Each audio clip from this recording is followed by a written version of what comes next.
how special and meritorious we truly are for the schus alone to study the entire Torah from Bereshis until V'zos HaBracha once again.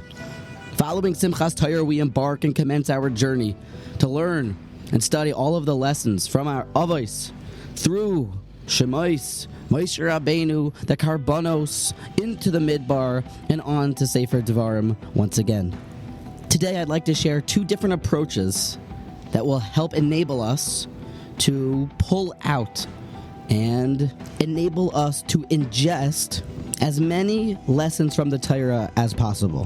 One of the greatest and hidden tzaddikim ever to live was Rav Mordechai Shulman. And he taught in Slobodka. He was the mashgiach in Slobodka for a specific, and Rosh Yeshiva of the yeshiva for a specific period of time. He taught that every time that we begin the Torah anew, you have to come with an elevated mindset. We learn Chumash at the beginning of our Torah journey. When we're in about first or second grade, we hear of Avraham Avinu.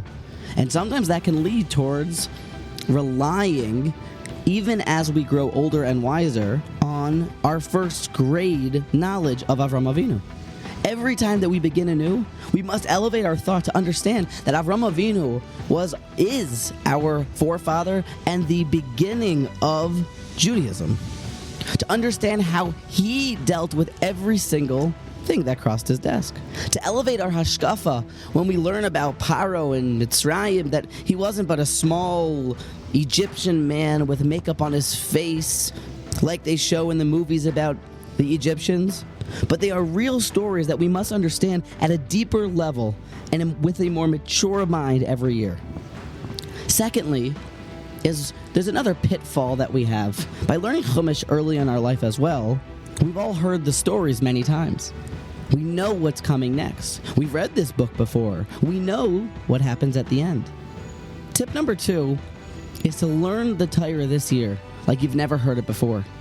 To begin anew with what's going to happen next. Is Noach going to survive? Is Avram going to listen to Hashem when Hashem says, leave your land and go to a different land that he doesn't even show to him? Are the Jews going to leave Egypt and actually make it out alive? To learn it anew with a freshness and with a newly refreshed mindset.